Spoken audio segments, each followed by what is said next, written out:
6-6, 7-7 साल शादी को हो गए हैं, उनने एक दिन का संबंध नहीं बनाया होता है, और सिर्फ तब मेरे पास आते हैं जब उनके घर पे उंगली उठनी शुरू हो जाती है कि देखो 6 साल हो गए शादी को, अभी तक बच्चा नहीं है, प्रॉब्लम क्या है। पता है कि संबंध नहीं बन रहा है, मगर मैं बात नहीं करूँगा तो कैसे चेकअप करूँगा कि हो नहीं रहा है। उधर चले गया मैं प्रोफेशनल सेक्स वर्कर के पास, अब वो तो गलत चीज़ कर दी, वहाँ से बीमारी लेकर आओगे घर पे। टीवी पे कोई ऐसा सीन आ रहा है तो टीवी बंद कर दो। हाँ भैया, टीवी बंद कर दोगे, अब तो इंटरनेट पूरा खुला पड़ा है, कहाँ से बंद करोगे। तो फिर वो गलत चीज़ सीखेगा, या तो वो गलत चीज़ सीखे या तुम सही चीज़ सिखाओ। किस प्रकार की ट्रीटमेंट्स अभी ख़ास तौर पे जिनको, जैसे कि आपने बताया कि संबंध ही कोई नहीं कर पा रहा है, या क्या कोई इसमें इम्प्लांट्स होते हैं, क्या किस किस प्रकार की ऑपरेशनल ट्रीटमेंट की जाती है। कोविड की वायरस टेस्टिकल के अंदर, अंडकोश के अंदर पाई गई थी, उससे डैमेज हुआ था अंडकोश को। कोविड से पीड़ित मर्द हैं जिनकी फर्टिलिटी इफ़ेक्ट हो गई। तो बहुत सारी ऐसी बीमारियां हैं जिससे फर्टिलिटी या बच्चा पैदा करने की क्षमता अफेक्ट हुई। जब शादी की बात बनती है तो एक प्री मैरिटल चेकअप दोनों हस्बैंड एंड वाइफ के लिए ज़रूरी है कि वो अपना चेकअप कर लें शादी करने से पहले कि सिस्टम सारा ठीक है कि नहीं है। पहले हम मानते थे कि थोड़ा सा अल्कोहल लेने का नुकसान नहीं है, मगर अभी जो लेटेस्ट गाइडलाइंस आई हैं उसमें कहा है कि थोड़ा सा भी अल्कोहल जो है वो पॉइजन है। कि अभी मुझे बच्चा करना है तो बोला जाता है कि गार्लिक खाओ या फिर नॉन वेज अच्छा खाओ तो उसकी वजह से ताकत मिलेगी। ये सब चीज़ें कितनी सही है?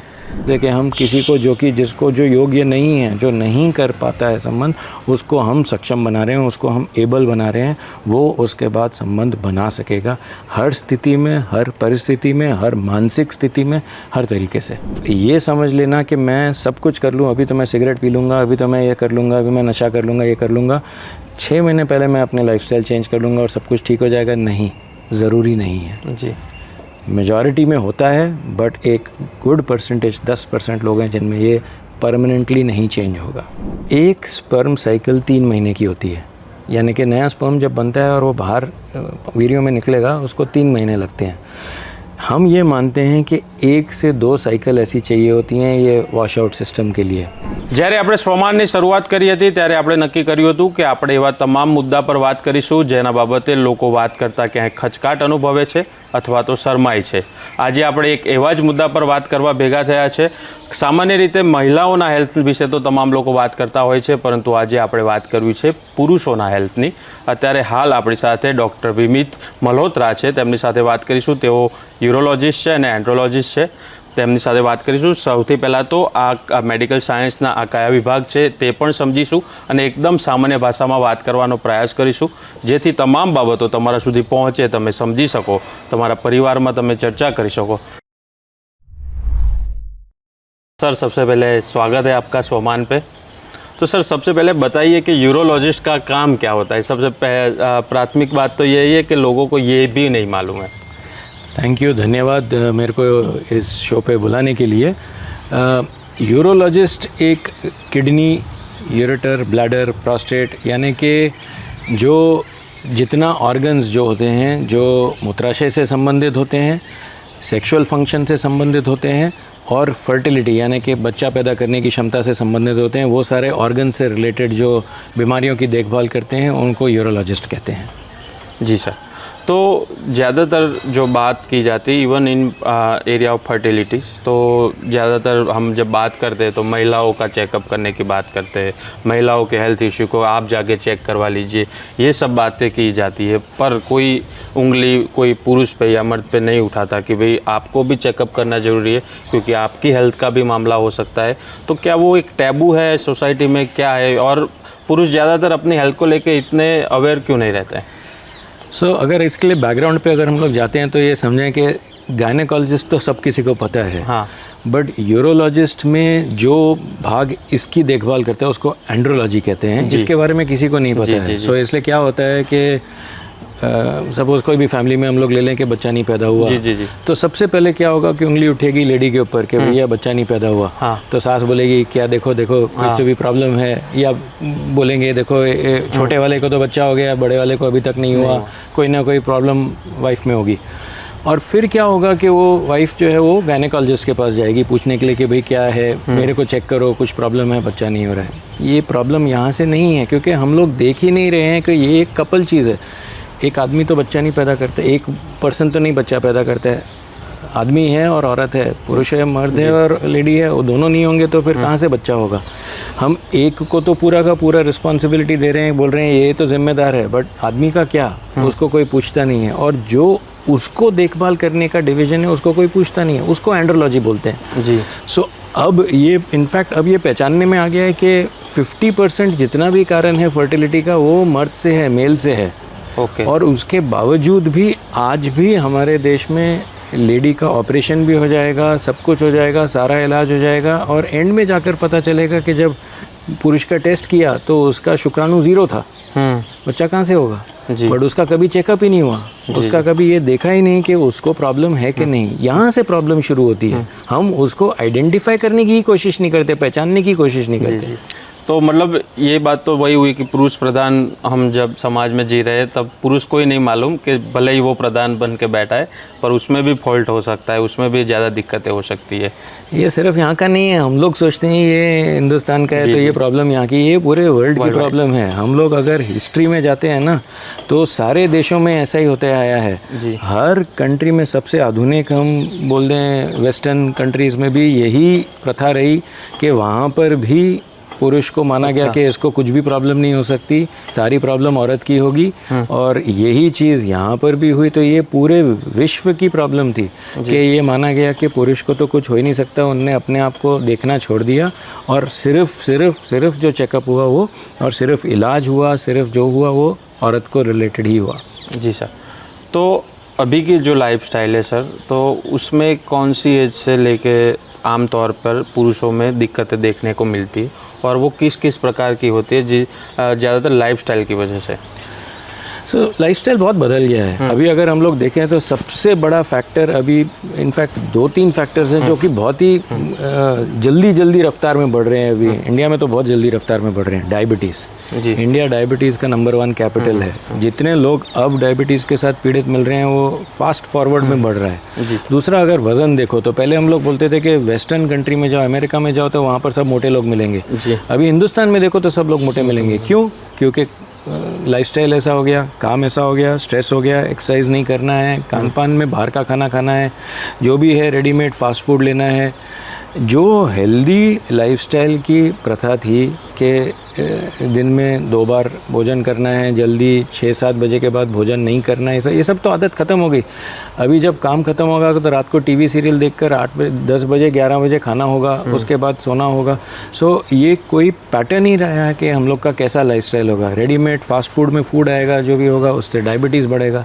स्ट्रेस, अभी पहले का क्या था कि हम लोग अगर पुराने परिवारों को देखें तो ऐसा होता था कि हम भी याद करते हैं कि हमारे माता पिता घर पे रहते थे, काम पे जाते थे, 5 बजे तक घर पे आ जाते थे और शाम का समय घर पे सब एक साथ बिताते थे। अब मुझे बता दो ऐसा कौन सा खानदान है जहाँ पर 5 बजे 6 बजे आकर खानदान में लोग सारे के सारे एक साथ बैठकर बात करते हैं? ये नहीं होता है। इसलिए क्या होता है, न्यूक्लियर फैमिली होगी, एक हस्बैंड वाइफ इधर रह रहा है, उसके माता पिता उधर रह रहे हैं, उसके बच्चे उधर रह रहे हैं, सबके अंदर अपना स्ट्रेस झेलने का, बांटने का किसी को समय नहीं है। टॉक टाइम खत्म हो गया जी।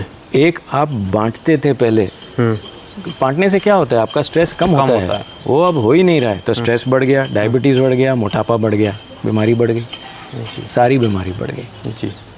तो जो आपने बात की डायबिटीज़, स्ट्रेस, मोटापा, उसकी वजह से शरीर के कौन कौन से ऑर्गन पे सबसे ज़्यादा इफेक्ट होता है? सारे ऑर्गन पे। अच्छा, हर एक ऑर्गन है जिस पे फ़र्क पड़ता है। तो इसलिए जो सेक्सुअल ऑर्गन है, फर्टिलिटी का ऑर्गन है, वो भी थोड़ा से छूट जाएगा जी, वो भी अफेक्ट होता है जी।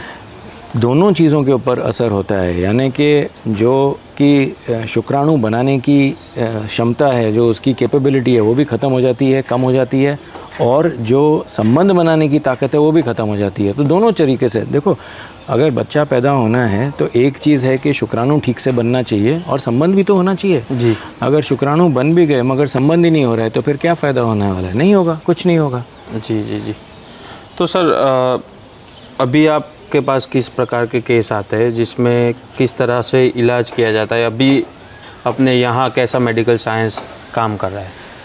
तो अभी हम लोग का, फिर भी मैं बोलूँगा हमारी ना सोसाइटी में अभी भी मिश्रण है। मतलब हमारे यहाँ पर पुराने विचार भी हैं और नए विचार भी हैं।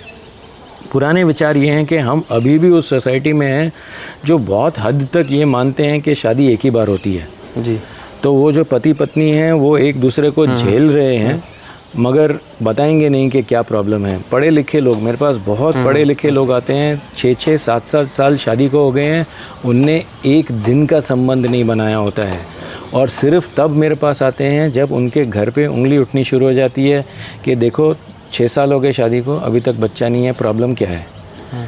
तब जाकर वो आकर हमसे मिलते हैं क्योंकि अब इतना प्रेशर आ गया हर तरफ से। और या मेरे पास मिलेंगे नहीं, IVF सेंटर पे चले जाएंगे। चलो आजकल तो नया वो हो गया, फास्ट फूड का ज़माना है ना। IVF सेंटर में गए और एक बच्चा पैदा कर लिया जी। कुछ होते हैं जो फिर पहुंचते हैं, कहते हैं कि देखो ये हमें 6 साल हो गए, अब घर का प्रेशर आ रहा है, हमें बच्चा चाहिए। और वहाँ से पता चलता है तो एक्चुअल प्रॉब्लम ये नहीं थी कि बच्चा क्यों नहीं हो रहा था, संबंध ही नहीं पता था बना था, तो बच्चा कहाँ से होगा। ये प्रॉब्लम आजकल, हम इसको अनकॉन्ज्यूमेटेड मैरिज कहते हैं, ये प्रॉब्लम आजकल हमारे देश में ये अभी भी मिलती है। बाहर के देशों में ऐसा नहीं होता है, 2 दिन संबंध नहीं होगा, तीसरे दिन वो मिसेस बोलेगी नमस्कार आप कौन है, मैं तो दूसरे के पास जा रही हूँ। यहाँ पर अभी भी हम ये मानते हैं कि नहीं, शादी एक ही बार होने वाली है, तो वो झेलती हैं, औरत झेलती है, मर्द उसके साथ रहते हैं, परिवार, मतलब दो परिवार चलते हैं, ऐसे अलग चलते हैं। ये एक तरीका है जो हम फेस करते हैं। दूसरा ये होता है कि किसी न किसी किस्म की बीमारी, क्योंकि अब बीमारियां भी बढ़ गई हैं, जेनेटिक बीमारी होती है, शुक्राणु ना बनने के लिए और कारण बन जाते हैं। वैरिकोसील एक कारण है, खून की नसें सूज जाती हैं, वहाँ पर गर्मी पैदा होती है, या खान पान से नुकसान हुआ होता है। हमने और भी चीज़ें देखी हैं, अभी पीछे कोविड आया था, कोविड की वायरस टेस्टिकल के अंदर, अंडकोश के अंदर पाई गई थी, उससे डैमेज हुआ था अंडकोश को। कोविड से पीड़ित मर्द हैं जिनकी फर्टिलिटी इफ़ेक्ट हो गई। तो बहुत सारी ऐसी बीमारियां हैं जिससे फर्टिलिटी या बच्चा पैदा करने की क्षमता अफेक्ट हुई। लोगों को इसके बारे में पता नहीं है क्योंकि ना उसका ज्ञान है, ना उसकी बातचीत होती है और ना उसके बारे में कोई आगे टेस्टिंग हो रही है वाइड स्प्रेड। ऐसा हम लोग करते नहीं हैं। हम एक चीज़ को बोलते हैं प्री मैरिटल चेकअप, यानी कि शादी करने जाए, जैसे तुम कहीं पे भी तुम जाते हो, घर लेने जाते हो, तुम तो सारे कागज़ चेक करते हो ना, रजिस्ट्री है, मेरे को लोन का है, ये गाड़ी खरीदने जाते हो तो पूछते हो इसका सारा का। अगर सपोज़ मेरे को एक सेकंड हैंड गाड़ी लेनी है, सेकंड हैंड भी नहीं, मैं बोलूँगा नई गाड़ी लेनी है, तो चेक करेंगे सब कुछ। बट यहाँ पर क्या है, शादी करने जा रहे हैं, ना अपना चेक कर रहे हैं, ना उसको बोल रहे हैं सामने वाले को चेक करने के लिए, करना चाहिए। जी। सो इसको प्री मैरिटल चेकअप बोलते हैं। ओके। सो शादी से पहले ही चेक कर लिया कि क्या खराबी है। मैं बोलता हूँ वहाँ तक क्यों पहुँचना है। एक्चुअली हमारे देश के उसमें कॉन्स्टिट्यूशन में और हमारे सिस्टम में एक रूल है जो मेडिकल हेल्थ चेकअप होता है। हमारे यहाँ पर कोई ढंग का नहीं होता है। पीछे अभी मेरे पास एक बच्चा आया, बच्चा नहीं मतलब वो 26-27 साल का था शादी के बाद। अब वो आया क्योंकि बच्चा पैदा नहीं हुआ था, पता चला शुक्राणु 0 है, शून्य है। और जब चेक किया तो पता चला जो अंडकोश की गोली है वो जगह पे पहुँची ही नहीं है, ऊपर पेट में पड़ी है।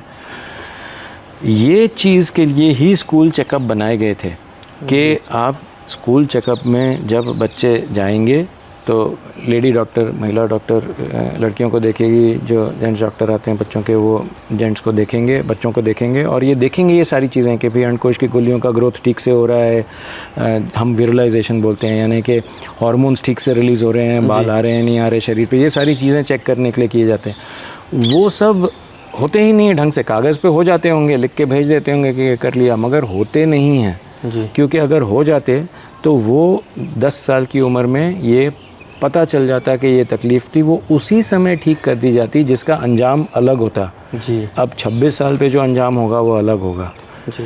क्योंकि ये चेकअप नहीं हो रहे। तो हमें डायग्नोसिस अलग अलग स्टेज पे मिलते हैं, अलग अलग तरीके से मिलते हैं, मिलने चाहिए किस तरीके से वो और भी अलग हैं, बट हमें जो मिलते हैं वो आम तौर पर उस समय पे मिलते हैं जब या तो शादी होने वाली है, लड़का आ जाता है बोलता है कि मुझे तो पता है मेरे को प्रॉब्लम है, तो वो करते हैं, या शादी हो चुकी है बच्चा नहीं हो रहा है तो कपल आता है हमारे पास, या मिसेस लेकर आती है हस्बैंड को कि भाई हमारे इतना समय हो गया शादी को, इसकी ताकत नहीं है, संबंध नहीं बना पाता है, या शुक्राणु 0 है टेस्ट में पता चला जी, तो हमारे पास पहुंचते हैं। सर ज़्यादातर हम देखते हैं कि देश में कहीं पे भी जाओ, गुजरात से लेके पूरे कश्मीर से लेके कन्याकुमारी तक, तो जो सेक्सुअल प्रॉब्लम्स है लोगों में, जिसका ट्रीटमेंट मेडिकली होना चाहिए, उसका ट्रीटमेंट देश के पब्लिक टॉयलेट्स में जो स्टिकर्स लगाए हुए हैं, जो बैनर्स लगाए हुए, उसके द्वारा बंगाली बाबा से हो रहा है, या कोई चूर्ण खा के हो रहा है, या वही वैसे ही कोई दवाइयों से हो रहा है। एक्चुअली क्या हुआ है ना, हमारे देश में ये विषय कहते हैं कि हमारे देश कामसूत्र का देश है और हमारे यहाँ पर जितनी इसकी नॉलेज था, ज्ञान था, उतना कहीं पे भी नहीं था। बट एक समय आया जिसके बाद ये हमारे देश में एक टैबू बन गया, यानी कि इसके बारे में बातचीत करना गुनाह हो गया। और अब इसके बारे में कोई बातचीत नहीं करता है, बातचीत नहीं करता है, इसलिए छुपाया जाता है। इसलिए सबसे आसान तरीका देखा जाता है कहाँ पर वो हो जाता है। उसमें कई सारी चीज़ें नुकसान की भी होती हैं। ये अब कहने के लिए, चाहे वो हम सेक्सोलॉजिस्ट बोलें, बंगाली डॉक्टर बोलें, या जड़ी बूटी कहीं से लेने वाली चीज़ बोलें, उसमें नुकसान वाली चीज़ें दे देते हैं। पता नहीं होता कि उसके अंदर से क्या मिल रहा है। वो कई बार बहुत नुकसान की चीज़ पकड़ाई दी जाती है, और वो बहुत नुकसान की चीज़ शरीर में कहीं किडनी में डैमेज कर रही है, कुछ डैमेज कर रही है, इसका हमें पता नहीं चलता है।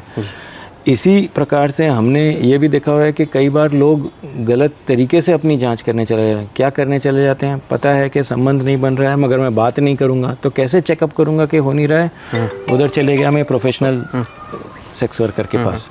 अब वो तो गलत चीज़ कर दी, वहाँ से बीमारी लेकर आओगे घर पे अगर ऐसा कुछ करोगे। बट वो भी कर लेते हैं ये देखने के लिए कि भाई हमारा सब सिस्टम ठीक से काम कर रहा है कि नहीं कर रहा है। क्यों? क्योंकि ये आदत नहीं बनी है कि हम जो सही तरीका है उसको ढूंढें, पूछें। हमें एक आदत बनानी है कि हम स्कूल में इस प्रकार का एजुकेशन करें। एजुकेशन करें मतलब जो हम लोग सिखाना चाहिए टीचर्स ने, उनको पहले सिखाएं कि आप बच्चों को कैसे सिखाओगे इसके बारे में, कि ताकि उनको समझ में आए लड़के लड़की में क्या अंतर है, किस तरीके से बच्चा होता है, क्या होता है। सही तरीके से ये एजुकेशन दी जाए। फिर उसके बाद हम घर पे माता पिता को ये एजुकेशन दें कि भाई अब बच्चे जब उस उम्र के आ जाते हैं जहाँ पर हार्मोन आ जाते हैं, तो उनसे ये बातचीत करें, उनसे छुपाएं ना। अभी आदत क्या है कि इसके टीवी पे कोई ऐसा सीन आ रहा है तो टीवी बंद कर दो। भैया टीवी बंद कर दोगे, अब तो इंटरनेट पूरा खुला पड़ा है, कहाँ से बंद करोगे? तो फिर वो गलत चीज़ सीखेगा। या तो वो गलत चीज़ सीखे या तुम सही चीज़ सिखाओ। आदत तुम्हें ठीक करनी है तो तुम ये नहीं करोगे कि वहाँ पर तो भाई गलत सीन आ रहा है, इसको टीवी बंद कर दो, चैनल चेंज कर दो। यही आदत है ना। ये तो नहीं है। ये तो नहीं सोच रहे हैं कि ये बच्चा लड़का बाहर जाएगा, 2 मिनट में उसके दोस्त किसी के पास मोबाइल होगा तो उसके पास तो पूरी दुनिया खुली पड़ी है देखने के लिए। और क्योंकि आपने उसको नहीं बताया कि सही क्या है और गलत क्या है, तो उसको तो पहचान ही नहीं है कि क्या सही है क्या गलत है। और जो मजाक उड़ाया जाता है बाहर, क्योंकि घर पे बातचीत नहीं कर पाएगा, वैसे दूसरे के घर पे भी बातचीत नहीं होगी, फिर बाहर जाके लोगों को पता चलता है, फिर लोग मजाक उड़ाते हैं। जी सर, एक बात सर, अभी जो स्ट्रेस की आपने बात की, स्ट्रेस हो या अपने शौक़ से, अल्कोहल, पान मसाला गुटखा और उसके अलावा स्मोकिंग, ये तीनों हमारे यहाँ बहुत ज़्यादा है। तो ये सेक्सुअल हेल्थ पे ख़ास तौर पर क्या असर करती है? बहुत ज़्यादा असर करते हैं। इनफैक्ट अभी पहले हम मानते थे कि थोड़ा सा अल्कोहल लेने का नुकसान नहीं है, मगर अभी जो लेटेस्ट गाइडलाइंस आई हैं उसमें कहा है कि थोड़ा सा भी अल्कोहल जो है वो पॉइज़न है। तो इसको मैं एक चीज़, 2 चीज़ें और जोड़ूंगा, शुगर और सॉल्ट। हम लोग इनको निगलेक्ट कर देते हैं कि वो तो नहीं खाने की चीज़ें हैं। सो आपको 5 चीज़ें जोड़नी पड़ेंगी: सिगरेट, पान तंबाकू, अल्कोहल, शुगर और सॉल्ट। ये सारे पॉइज़न हैं शरीर के। ओके। और शुगर को मैं इसको एक्चुअली सेकंड नंबर पर डाल दूंगा। आज के दिन में जो रिफाइंड शुगर, जो ये चीनी बन के आती है, ये भी वेस्टर्न सिविलाइजेशन का हमें दिया गया पॉइज़न है। ये सारी चीज़ें शरीर के लिए टोटल पॉइज़न है। इनको शरीर से जितना दूर रखा जाए उतना अच्छा है, क्योंकि इनका असर हर किसी पे होता है। प्रॉब्लम क्या है, अब तो इनफैक्ट अब आप देखते हैं तो लड़कियां भी इतनी सिगरेट पीती हैं, लड़कियां भी इतना पान मसाला खाती हैं, क्योंकि अब वो पीयर प्रेशर, भाई मेरे क्लास में वो लड़की है, वो कर रही है, फैशनेबल है, 2 लोगों ने उसकी तारीफ़ की, मैं भी करूँगी। जी, लड़के भी करते हैं, दोनों के ऊपर असर हो रहा है। उसका भी फर्टिलिटी ख़राब हो रहा है, इसका भी फर्टिलिटी ख़राब हो रहा है, लड़के का सेक्सुअल फंक्शन भी ख़राब हो रहा है। स्मोकिंग से बहुत असर, सबसे ख़राब असर स्मोकिंग का होता है, क्योंकि वो खून की नसों को ही ख़राब कर देता है। उसके बाद अल्कोहल से भी ख़राबी होती है, पान मसाला से ख़राब होती है, शुगर से डैमेज होता है खून की नसों का, और फाइनली नुकसान सॉल्ट का भी होता है। तो ये सारी चीज़ों को शरीर से हटाना बहुत ज़रूरी है। जी, हम तो वो सिविलाइजेशन से हैं जहाँ से योगा आई है। योगा एक स्ट्रेस रिलीविंग मेथड है, बहुत अच्छा तरीका है। अगर आप किसी किस्म का अपने शरीर में स्ट्रेस हटाने का तरीका ढूंढें, शुगर को कंट्रोल करें जिससे मोटापा कंट्रोल हो जाए, अपने खान पान को कंट्रोल करें, स्मोकिंग, अल्कोहल ये सब अवॉइड करें, फिर उसके बाद सोचें कि ये सब कुछ अब मैंने वातावरण ठीक कर दिया तो मेरे लिए क्या सही इलाज है, अब मैं क्या करूं। जी सर, तो किस प्रकार की ट्रीटमेंट्स अभी ख़ास तौर पे जिनको जैसे कि आपने बताया कि संबंध ही कोई नहीं कर पा रहा है, या क्या कोई इसमें इम्प्लांट्स होते हैं, क्या किस किस प्रकार की ऑपरेशनल ट्रीटमेंट की जाती है? सो इसमें कई सारी ट्रीटमेंट्स होती हैं। सबसे बेसिक चीज़ तो मैंने लाइफस्टाइल का बता दिया, वो सबसे इम्पॉर्टेंट है। उसके बाद एक काउंसलिंग का बहुत इम्पॉर्टेंट रोल होता है, यानी कि क्योंकि यहाँ पर हमारे दोनों सेक्सुअल फंक्शन और फर्टिलिटी में मानसिक क्या स्टेटस है, हमारा दिमागी स्टेटस स्ट्रेस वाला है या नहीं है, तो उसके लिए काउंसलिंग हम ज़रूर एडवाइस करते हैं कि वो भी होनी चाहिए एक ज़रूरी हिस्से की। और फिर दवाइयाँ, अगर हम 100% टोटल ट्रीटमेंट माने तो 50 से 60% ट्रीटमेंट सिर्फ दवाइयों का है, 30 से 40% उन्हीं दवाइयों के इंजेक्शन्स का है उन जैसे ही, और 10 से 20% लोगों को इन सब का कोई फ़ायदा नहीं मिलेगा, लाभ नहीं मिलेगा और उनको ऑपरेशन की ज़रूरत पड़ेगी। दवाइयाँ बहुत आसानी से उपलब्ध होती हैं, इनका सही तरीका है लेने का। गलत तरीके से गलत किस्म की दवाइयाँ नहीं लेनी चाहिए। अपने एंड्रोलॉजिस्ट से जाकर समझिए क्या चीज़ आपके लिए उचित है। इंजेक्शन्स बहुत कम जगह पर उपलब्ध होते हैं, बट फिर भी वो बहुत कामयाबी से इस्तेमाल किए जा सकते हैं। और जहाँ पर कुछ भी नहीं काम करता है, हम कहते हैं सेक्सुअल फंक्शन के लिए 100% ट्रीटमेंट अवेलेबल है। इम्प्लांट सर्जरी एक ऐसी सर्जरी है जिसमें जिस तरीके से आप ये सोच लीजिए कि घुटने का इम्प्लांट हो गया, आंखों में कैटरैक्ट आ गया, आपने वो लेंस निकाल के नई लेंस डाल दी, इसी तरीके से हम लिंग के अंदर इम्प्लांट फिट कर सकते हैं जिससे संबंध बनाने की क्षमता हम 100% वापस दे सकते हैं। जी। सो ये एक फुल प्रूफ तरीका है जिससे कि हम किसी को जिसको जो योग्य नहीं है, जो नहीं कर पाता है संबंध, उसको हम सक्षम बना रहे हैं, उसको हम एबल बना रहे हैं, वो उसके बाद संबंध बना सकेगा हर स्थिति में, हर परिस्थिति में, हर मानसिक स्थिति में, हर तरीके से। तो सर क्या ये बहुत ही महंगा ट्रीटमेंट है या? डिपेंड करता है किस किस्म का इम्प्लांट इस्तेमाल किया जाता है, मगर ये महंगा है अनफॉर्चुनेटली। जी। अभी तक हमारे यहाँ पर एक बेसिक किस्म का इम्प्लांट ही बनता है और बाकी जितने हैं वो इंपोर्ट किए जाते हैं। जी। जहाँ पर इंपोर्ट करते हैं, अब तो आप देख चुके हैं अमेरिका के क्या हाल हैं, वो तो सबसे ज़्यादा पैसे लगाते हैं किसी भी चीज़ पर, तो बहुत महंगी चीज़ है। इम्प्लांट का कॉस्ट बहुत ज़्यादा है। हम उम्मीद करते हैं, होप करते हैं कि हिंदुस्तान में भी ये बनने शुरू हो जाएंगे ताकि इसकी कीमत नियंत्रण में आ सकेगी, ताकि सभी को लाभ मिल सकेगा। बट अभी तो है, कीमत है इसकी, बिकॉज़ जो कुछ किस्म के इम्प्लांट हैं वो बाहर से ही आते हैं। जी सर, ज़्यादातर लाइफस्टाइल और खाने की बात करें हम, तो खाने में क्या ऐसी चीज़ बदल सकते हैं जिसकी वजह से ये सारी चीज़ें ना हो, ये इश्यूज़ ना आए? So healthy food and healthy lifestyle, इसमें दो चीज़ें आ जाती हैं। एक तो आप क्या खाते हैं, कितना खाते हैं, कितना आपके शरीर के लिए ज़रूरी है खाना, आपको सब कुछ देखना ज़रूरी है। हम ये मानते हैं कि जैसे मैंने शुगर के बारे में तो पहले ही कह दिया, नमक को नियंत्रण में लगने का पहले ही कह दिया, तेल तली हुई चीज़ों का। सो आप क्या खाएंगे? आप हेल्दी फ्रूट्स खाएंगे, आप हेल्दी वेजिटेबल्स खाएंगे। आप जितना एंटीऑक्सीडेंट रिच फूड खाते हैं उतना आपके शरीर के लिए लाभदायक है। जी। सो आप फ्रेश फ्रूट्स खाएंगे, आप फ्रेश सिट्रस खाएंगे। कुछ फ्रूट्स होते हैं जो ज़्यादा बेनिफिशियल माने जाते हैं, अवाकाडो वगैरह में ज़्यादा वो होती है, कुछ बेरीज़ होती हैं जो कि ज़्यादा फ़ायदा देती हैं, कुछ नट्स होते हैं, कुछ ड्राई फ्रूट होते हैं जो कि ज़्यादा इसमें बेनिफिट देते हैं। बट हेल्दी फ्रूट हर किस्म का, हेल्दी सब्ज़ी, हरी सब्ज़ी हर किस्म की लाभदायक होती है। आप चीज़ों को कम करेंगे। अब आप खाने में रोटी खा रहे हैं, बट आप खा रहे हैं मैदे की रोटी, जी, उसका कोई शरीर को फ़ायदा नहीं है। वही आप चेंज कर देंगे। आजकल तो हमारे कंट्री में कोशिश की जा रही है कि इसको चेंज करें। कैसे चेंज करने का पैटर्न बन रहा है कि भी मिलेट्स को प्रमोट किया जा रहा है, बहुत हेल्दी हैं जी। ग्रेन्स को प्रमोट किया जा रहा है। अब आप अगर ज्वार, बाजरा ये सब अपने उसमें डाल देते हैं, अगर आप जो पहले खाया जाता था, जी, और मैदे को हटा दें, to some extent even wheat भी जो बनता है वो वीट भी ढंग से नहीं वो बनता है, मिश्रण का होता है। हाँ। तो आप अगर अपने वातावरण में सारे परिवर्तन ले आएँ, चेंजेस ले आएँ, तो आपका खुद ही ये चीज़ों में सुधार आ जाएगा। जी जी। ये खान पान में शुगर हटा दीजिए। शुगर पॉइज़न है शरीर के लिए, तो अगर आप शुगर भी ले रहे हैं तो आप अलग तरीके से लीजिए। आप अगर गुड़ की शुगर लेते हैं, यदि आप अलग फॉर्मेट में शुगर लेते हैं, आप डेट्स में से लेकर या हनी में से लेकर, तो नेचुरल शुगर जो है तो उसका नुकसान नहीं है, कम है। आप जो रिफाइंड शुगर लेते हैं उसका नुकसान है।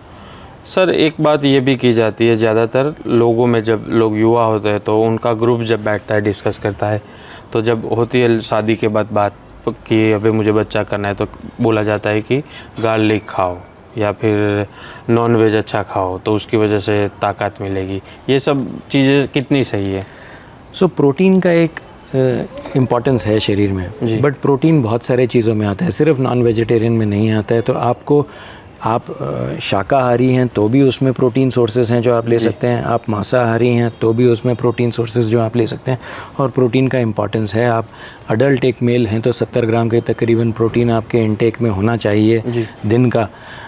उसलिए वो प्रोटीन आप किस तरीके से लेते हैं, चाहे आप अंडा खाते हैं और चाहे आप टोफू खाते हैं, आप पनीर खाते हैं, आप जिस तरीके से लेते हैं वो आप जानते हैं आपके अपने प्रेफरेंस के अकॉर्डिंग टू, बट आप ले सकते हैं। प्रोटीन एक इम्पॉर्टेंट हिस्सा है। गार्लिक जैसे और भी चीज़ें हैं जिनमें हम ये प्रॉपर्टीज़ मानते हैं, जिनके अंदर कुछ पदार्थ ऐसे हैं जो कि हमें पर्टिकुलरली फर्टिलिटी और सेक्सुअल फंक्शन के लिए फ़ायदा देते हैं। हमने देखा है कि आयुर्वेदिक दवाइयों में, चाहे हम अश्वगंधा बोलें, चाहे हम शिलाजित बोलें, चाहे हम ये बोलें, तो उन्हीं के तत्व या पदार्थ निकालकर अब कुछ न्यूट्रासूटिकल, उनको हम नेचुरल मेडिकेशन बोलते हैं, बनाई जाती हैं जिससे कि हार्मोनल लेवल्स मेंटेन किए जाते हैं। तो ये अच्छे हैं। इनके अंदर का जो कंपोनेंट है, इनके अंदर जो पदार्थ होता है जो कि फ़ायदा देता है, वो है, वाकई में है, इसीलिए इस्तेमाल किया जाता है।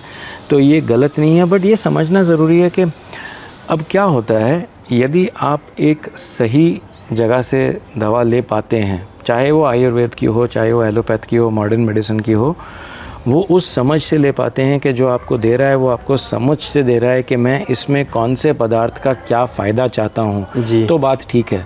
90% जगहों पर जहाँ पर ये दिए जा रहे हैं, ये बिना किसी सोच समझ के दिए जा रहे हैं। जहाँ पर दिए जा रहे हैं और लिए जा रहे हैं, यानी कि देने वाले को भी समझ नहीं है, लेने वाले को भी समझ नहीं है, उसका क्या लाभ है, पता ही नहीं है कि क्या चीज़ की कमी है, क्या दे रहे हैं। अब हमको शरीर में टेस्टोस्टेरोन पहले ही बहुत ऊंचा है और हम वो दवाई दे रहे हैं जिससे टेस्टोस्टेरोन बढ़ता है, तो उसका तो नुकसान होगा। हाँ, कमी है तो हमें देना है। और हार्मोन एक बहुत ज़रूरी चीज़ है। हम शरीर में हार्मोन को इम्पॉर्टेंस नहीं उतना देते हैं, हम उसका ध्यान नहीं रखते हैं, बट हार्मोन बहुत ज़रूरी है ध्यान रखने के लिए। ये समझना, एक छोटी चीज़ बताऊँगा, हमें ये ज्ञान नहीं है कि दोनों मेन और विमेन, मर्दों में और औरतों में टेस्टोस्टेरोन भी होता है और ईस्ट्रोजन भी होता है, ईस्ट्रेडियोल भी होता है। यानी कि ये हार्मोन दोनों में प्रेजेंट होता है, सिर्फ मात्रा बैलेंस चेंज होता है। आदमियों में टेस्टोस्टेरोन ऊंचा होता है, औरतों में ईस्ट्रोजन ऊंचा होता है। आदमियों में ईस्ट्रोजन कम होता है, औरतों में टेस्टोस्टेरोन कम होता है। ये बैलेंस अगर हिल जाता है तो अंदर शरीर का वातावरण बदल जाता है। यदि आदमी में मोटापा हो तो उसका टेस्टोस्टेरोन घटता है और ईस्ट्रोजन बढ़ जाता है जी। तो मोटापा जब घटाने का एक नेचुरल तरीका जिससे आप अपना हार्मोन ठीक कर देते हो, आप अपना मोटापा कम करते हो और हार्मोन ठीक हो जाता है। साथ में दवाइयाँ हैं, इस किस्म की नेचुरल दवाइयाँ भी हैं जो इसको मेंटेन करा सकती हैं जी। वो आयुर्वेद में भी हैं और वो आपके गार्लिक से मिलती हैं और इन सब चीज़ों से, चाहे जिंजर में आती हैं, इन सब चीज़ों में हम ये पदार्थ पाते हैं जिनको हम इस्तेमाल करते हैं ये कॉमन आयुर्वेदिक प्रिपरेशंस में जी। सर कोई अगर प्लान कर रहा है कि प्रेगनेंसी प्लान कर रहा है तो उसके कितने टाइम पहले से उनको खान पान में चेंज करना चाहिए? क्योंकि अभी की लाइफस्टाइल जैसी है तो उसमें किसी ने किया ही नहीं, जैसे कि तो ज़्यादातर हो सके कुछ ना कुछ। सो मैं इसको थोड़ा सा अलग तरीके से कहूँगा, क्योंकि खान पान तो मैं कहता हूँ कि हमेशा ही अच्छा रखो, मगर आजकल का क्या फ़ैशन हो गया है कि जिम में जाना है, मेरे को बॉडी बनानी है और मैं इंजेक्शन भी लूँगा और मैं प्रोटीन भी पाउडर शेक लूँगा और ये भी लूँगा और वो भी लूँगा, तो ये तो नुकसान करेगा। इसको मैं कब बंद करूँ तब मैं जाकर फिर ठीक होऊंगा जी। एक दूसरा तरीका है नज़रिया देखने का, मैसेज वही आएगा जी जी जी। 6 महीने लग जाते हैं। अच्छा। सो एक स्पर्म साइकिल 3 महीने की होती है, यानी कि नया स्पर्म जब बनता है और वो बाहर वीर्यों में निकलेगा उसको 3 महीने लगते हैं। हम ये मानते हैं कि 1 से 2 साइकिल ऐसी चाहिए होती हैं ये वॉश आउट सिस्टम के लिए। तो यदि वातावरण शरीर का ख़राब है और मैंने एक्सट्रीम ले लिया, मैंने उसका ले लिया जो कि जिम में जाकर इंजेक्शन ले रहा है, क्योंकि उसको जिम ट्रेनर बोल रहा है कुछ नहीं होता है, कुछ नहीं होता है, उसके देख उसके 6 बच्चे हैं, ये नहीं समझता है कि सबकी बॉडी अलग होती है जी। एग्जाम्पल दे रहा है कि देखो उसको कुछ नहीं है, उसके तो बच्चे हो गए, तुम्हारे भी हो जाएंगे। बट जिसका ख़राब होता है उसका ख़राब हो जाता है। सो उसको फिर अगर चेंज करना है, शरीर का वातावरण चेंज करना है, तो उसको 6 महीने लगेंगे। एक सिर्फ यहाँ पर वर्ड ऑफ कॉशन दूंगा कि 90% लोगों में तो ये लाइफस्टाइल चेंज करने से वातावरण बदल जाता है, 10% में नहीं बदलता है। ओके। सो ये समझ लेना कि मैं सब कुछ कर लूँ, अभी तो मैं सिगरेट पी लूँगा, अभी तो मैं ये कर लूँगा, अभी मैं नशा कर लूँगा, ये कर लूँगा, 6 महीने पहले मैं अपने लाइफस्टाइल चेंज कर लूँगा और सब कुछ ठीक हो जाएगा, नहीं, ज़रूरी नहीं है जी। मेजॉरिटी में होता है, बट एक गुड परसेंटेज 10% लोग हैं जिनमें ये परमानेंटली नहीं चेंज होगा। जी। तो सर जो संबंध की आपने बात की थी, लोग नहीं बना पाते, तो अभी के तौर पर, अभी के फ़िलहाल के वक्त में हमारे यहाँ किस प्रकार के मामले सबसे ज़्यादा देखने को मिलते हैं? मतलब फिर वो लोग आके आपसे बात करते हैं या फिर पहले कहीं और जगह पे दवाई ऐसी लेके आते हैं, तो फिर कितना उसमें चांसेस है कि कुछ ट्रीटमेंट हो सके? सो मेरे पास जो सबसे कॉमनली आते हैं ना, वो मर्द वो आते हैं जो कहते हैं हम बाकी तो हम सब ठीक करते हैं, यानी कि अगर मैं एक गिल्ट होता है जिसको हम मास्टरबेशन गिल्ट कहते हैं, यानी कि हस्तमैथुन करने की आदत लड़कों में आदत कॉमनली बन जाती है कॉलेज के टाइम पे, स्कूल के टाइम पे, और फिर ये गिल्ट बन के बाहर रहता है मन में। तो जब शादी हो जाती है, तो जब संबंध बनाने जाते हैं तो तब फेल हो जाते हैं, जब कोशिश करते हैं तो उनका ये कहना होता है कि मैं जब तक सेक्स नहीं कर रहा था, संबंध नहीं बना रहा था, और मेरे को जब तक मैं सिर्फ अपने आप को सेटिस्फाई करने की बात होती थी तो मेरे को ठीक से मेरा सब कुछ मामला ठीक था, बट अब मैं जब संबंध बनाने जाता हूँ तो मेरा सारा मामला ख़राब हो जाता है। जब एन वक्त आता है कि मेरे को संबंध बनाना है, मैं सब फेल हो जाता हूँ। जी। ये एक बहुत कॉमन चीज़ है, और लोगों को ये मानना होता है कि मैं वैसे तो तंदुरुस्त हूँ, पता नहीं क्या चीज़ है कि मैं कर नहीं पाता हूँ, संबंध नहीं बना पाता हूँ, क्या परेशानी है। संबंध बनाने की क्षमता, हम जो नॉर्मल इरेक्टाइल फंक्शन जिसको कहते हैं, वो उसको कहते हैं जहाँ पर हस्बैंड वाइफ में सेटिस्फैक्टरी संबंध बना हो। सिर्फ ये नहीं कि वो क्षमता हो कि ताकत आई हो शरीर में, उसके ताकत के साथ सक्सेसफुल संबंध बनाना, ये डेफिनेशन है। और जहाँ ये पूरी नहीं हो रही है वहाँ पर मतलब संबंध नहीं बन पा रहा है, और ये सबसे आम चीज़ है। इसमें दोनों कारण ज़रूरी होते हैं। एक तो हम उसको एंग्जाइटी, परफॉर्मेंस एंग्जाइटी कहते हैं, यानी कि उस समय संबंध बनाने का सोच विचार जो घबराहट पैदा करता है वो ताकत को ख़त्म कर देता है। और किसी किसी में वाकई में अंदरूनी खून की नसों की तकलीफ़ होती है, डायबिटीज़ है या ब्लड प्रेशर है या हार्ट की बीमारी है या कोई और चीज़ है जिसके कारण परेशानी हुई होती है। सर अभी बात करते किडनी की, तो किडनी ऑर्गन कितना मतलब लाइफस्टाइल की वजह से डैमेज हो सकता है, उस पर क्या क्या प्रकार, किस किस प्रकार के उसमें दिक्कतें अभी देखने को मिल रही है? हम सबसे पहले जब किडनी को सोचते हैं तो इसका मेन जो डैमेज होता है वो डायबिटीज़ और ब्लड प्रेशर से हो सकता है। ये दो बीमारियां हैं जो सीधा किडनी को अटैक करती हैं। किससे लिंक हैं? एक शुगर से, एक सॉल्ट से। मैंने कहा था दोनों शरीर के पॉइजन हैं। दोनों के दोनों डायरेक्ट अटैक कर सकते हैं, दोनों के दोनों डायरेक्ट डैमेज कर सकते हैं, और दोनों के दोनों एक साइलेंट डैमेज कर सकते हैं जी। यानी कि एक किस्म से जैसे ना पीछे से वार, वो वाला वार होता है किडनी के ऊपर, ये दोनों का। इसलिए बहुत ज़रूरी है कि हम दोनों चीज़ों का ध्यान रखें ताकि किडनी के ऊपर वो वार ना पड़े। जी सर, ज़्यादातर किडनी ट्रांसप्लांट की और ये सब बातें की जाती है, और ज़्यादातर लोग जो लीवर या किडनी की बात करते हैं, अल्कोहल लेते हैं, वो भी बोलते हैं कि ज़्यादा से ज़्यादा क्या होगा, किडनी ट्रांसप्लांट करवा ला देंगे। मजाक नहीं है। हाँ, ये सब चीज़ें कहनी आसान होती हैं।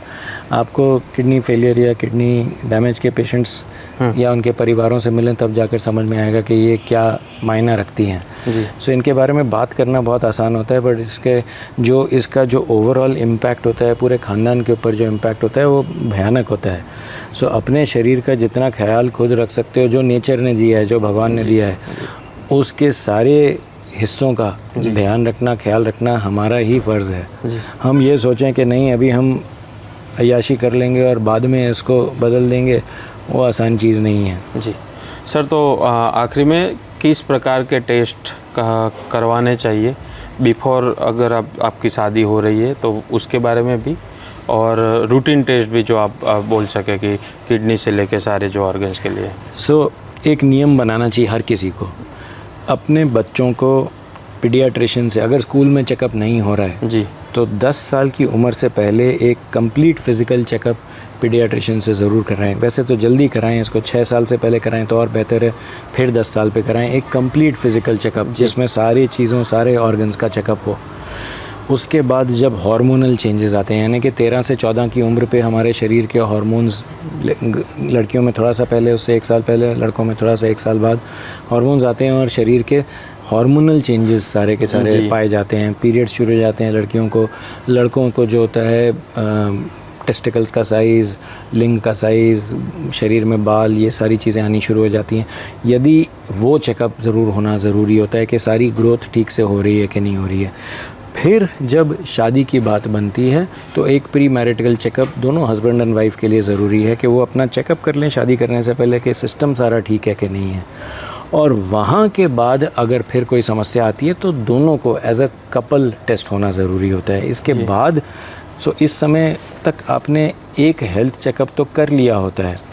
इसके बाद जो हम हेल्थ चेकअप करते हैं वो यूजुअली 50 या 55 की एज पे कहते हैं, जहाँ पर हम क्योंकि इस उम्र में आकर प्रोस्टेट एक ग्लैंड होता है जो बढ़ना शुरू हो जाता है, और फिर जो हम चेकअप कहते हैं वो उससे संबंधित उसके ब्लड टेस्ट, उसके टेस्ट और वो चेकअप करने के लिए उस उम्र में हम फिर चेकअप कराते हैं। सर, जो बात आपने की कि स्कूल में ज़्यादातर हमारे सिलेबस में होता तो है ये सब मेडिकल साइंस और चेकअप से लेके सारी जो मेडिकल बातें जो बच्चों में हार्मोनल चेंजेस है या फिज़िकल चेंजेस है, पर उसको उसी तरह से पढ़ाया नहीं जाता। हमारे वक्त तो हमने देखा था कि वही जो चैप्टर 2-3 होते उसको स्टेपलर से स्टेपल कर दिया जाता था।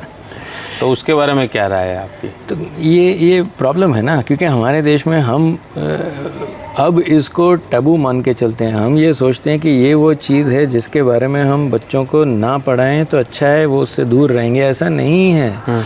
आप देखिए दुनिया में बाहर निकल के, आप गांव में चले जाइए, अब तो गांव में लोग अपने टिकटॉक पे वीडियो बना के वो कर रहे हैं। आप अपने बाहर का वातावरण देखिए क्या बन रहा है। अब जो बच्चा है आपसे अगर नहीं सही चीज़ सीखेगा या स्कूल से सही चीज़ नहीं सीखेगा तो वो बाहर जाकर गलत चीज़ सीखने वाला है, और उसका जो इम्प्रेशन बनेगा मन पे वो गलत चीज़ का इम्प्रेशन बनेगा। वो सोचेगा वही सही तरीका है क्योंकि उसने देखा ही वही होता है, उसने सीखा ही वही होता है। तो ये ज़िम्मेदारी है हमारी एज़ टीचर्स, हमारी एज़ पेरेंट्स, हमारे सारी चीज़ों की हमारी ज़िम्मेदारी है कि हमें ये बच्चों को इसके लिए एजुकेट करना, उनको ये पढ़ाना बहुत ज़रूरी है। 5 सर ऐसी बातें बताइए जो हर एक को अपने जीवन में अपनी बेटर हेल्थ के लिए करना ज़रूरी है या लाइफस्टाइल में चेंज करना ज़रूरी है। सबसे पहले मैं ये मानता हूँ कि अपने समय की वैल्यू करना, यानी कि समय पे उठना, समय पे सोना, एक अच्छी नींद लेना। आजकल अनफॉर्चुनेटली मेरे ख्याल से ट्रम्प के कारण अब फिर से थोड़ा सा सुधर जाएगा, मगर वरना रात को हम काम करते थे और दिन में हम सो रहे थे, ऐसा बहुत था। तो हमें ट्रम्प का शुक्रगुजार होना चाहिए कि अब लोग वापस हिंदुस्तानी टाइम पे आ जाएंगे। मगर टाइम पे सोना और टाइम पे जागना, ताकि हमें एक अच्छे 8 घंटे की नींद मिले जी। ये हमारे बॉडी के रिदम के लिए, क्लॉक के लिए बहुत ज़रूरी है। तो जहाँ तक मुमकिन है ये फ़र्स्ट चीज़ है जी। सेकंड, हफ्ते में 6 दिन 1 घंटा एक्सरसाइज करना जी। टहल के चलना एक्सरसाइज नहीं है, दौड़ना बहुत तेज़। तो हम कहते हैं इंटेंस वर्कआउट बीच में होना चाहिए। जब भी आप वर्कआउट कर रहे हैं, आप तो आप अगर तेज़ चल रहे हैं तो बीच में आपको कुछ दौड़ना भी चाहिए। तो इंटेंस वर्कआउट बीच में ज़रूर होना चाहिए। ये वर्कआउट आपको हफ्ते में 6 दिन 1 घंटे के लिए करना ज़रूरी है जी।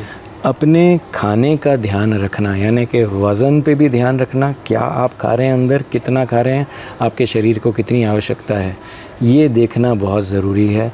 तो ये 3 चीज़ें हो गई। चौथी चीज़, आप स्मोकिंग से और अल्कोहल से अपने आप को अवे रखिए, दूर रखिए। ये शरीर पे, पान मसाला भी इसमें हम करते हैं, किसी भी किस्म की नशीली पदार्थ को, क्योंकि ये आपके शरीर को सिर्फ नुकसान देती हैं। 5th एंड फाइनल चीज़, क्योंकि मैं ये और ज़्यादा रिपीट नहीं कर सकता हूँ, मगर 2 नए पॉइज़न जो शरीर ने आइडेंटिफाई किए हैं वो हैं शुगर और सॉल्ट। उनको जितना कम इस्तेमाल करें उतना आपके शरीर के लिए अच्छा है। नींद के साथ मैं एक चीज़ जोड़ देता हूँ जो स्ट्रेस है, क्योंकि आप अगर नींद के साथ स्ट्रेस को दूर रखते हैं तो आप अपने शरीर के लिए बहुत अच्छा काम कर रहे हैं। साथ ही साथ स्क्रीन कम करिए, टीवी को आप अपने जीवन को अपने हाथ में रखिए, अपने कंट्रोल में रखिए, अपने नियंत्रण में रखिए, अपने रूल्स सेट कर लीजिए अपने जीवन के लिए, तो आप एक बहुत हेल्दी लाइफस्टाइल जिएंगे। Thank you very much sir, આપને हमसे વાત की। તો આ જ રીતે આપણે વાત કરી, જેમ શરૂઆતમાં કહ્યું હતું કે તમામ મુદ્દા ઉપર ખુલીને ખચકાટ અનુભવ્યા વગર, શરમમાં મુકાયા વગર આપણે વાત કરીશું ને એ જ રીતે વાત કરવાનો પ્રયાસ કર્યો છે।